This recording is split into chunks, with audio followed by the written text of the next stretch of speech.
The modern life has given us a lot of luxury, comfort, and convenience. We are ever connected with people from all over the world. But also, we have lost the awareness for mental health. Our mental health is on the decline.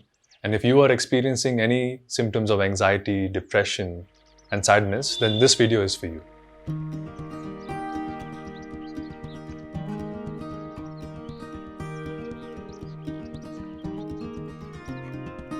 Namaste, my name is Shobhit and I'm the founder of Cognitive Yogi, where we'll explore tips and insights on how to improve our mental health and well-being. In this topic, we'll talk about the 3 factors affecting our mental health and how we can use yoga, Ayurveda, and nature to heal ourselves. I'd like to start by mentioning that there's a lot of awareness today about mental health, but we lack acceptance. People are aware of the effects of mental health. We are experiencing mental health decline, but there's less acceptance of the declining state of our mental health. It's more of a taboo, it's more of a social stigma. And the first step to work towards that is acceptance of self and also the condition around us. Once we acknowledge the importance of acceptance, let's explore the 3 factors affecting our mental health. The 3 factors are stress, suppression, and information overload. And if you look at these 3 factors, they're all tied to the modern lifestyle in the urban cities. Stress is a growing condition where we all experience. Stress can be physical or mental or emotional.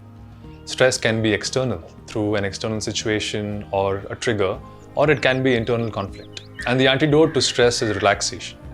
So any activity which helps you feel relaxed, rested and rejuvenated is a good step forward.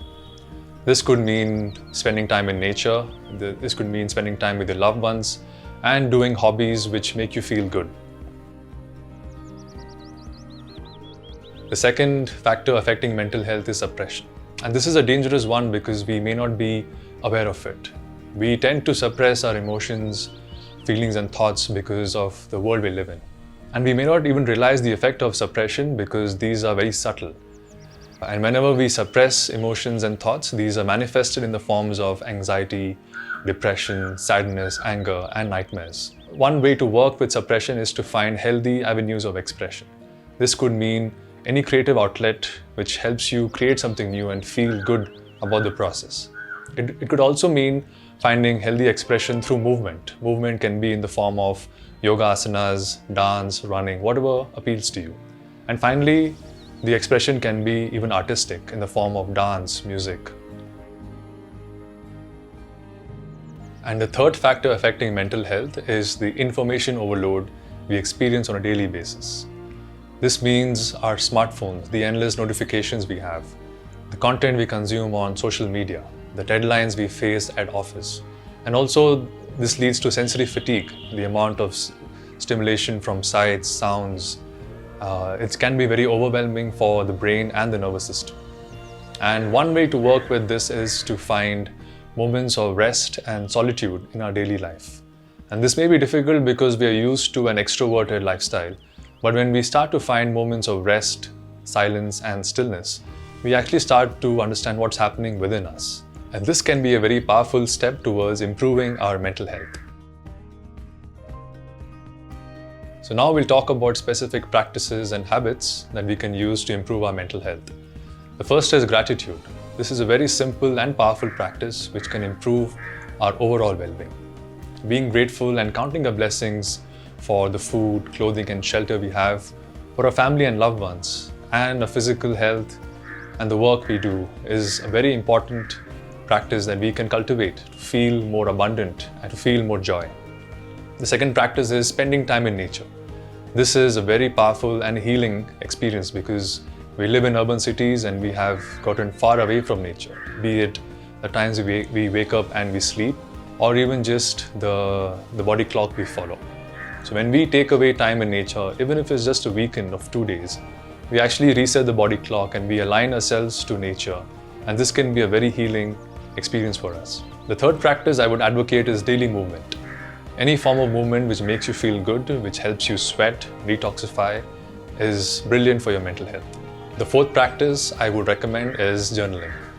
We tend to keep a lot of emotions and thoughts suppressed within, and journaling helps us to really find a very healthy and creative outlet for our thoughts, beliefs, values, and feelings. What's happening within our inner narrative is very important to understand the thought patterns we have. And the fifth practice I would recommend is yoga.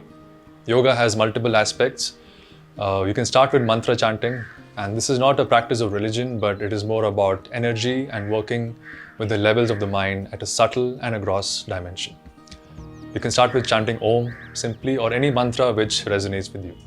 The next practice would be an asana practice. This helps to cleanse the body. It helps to make the body strong, and a strong body leads to a stable and a calm mind. You can also practice pranayama. Pranayama is helpful for balancing the energy. We use the breath to work on energy and release any energy blockages, which are usually formed by suppressed emotions and trauma.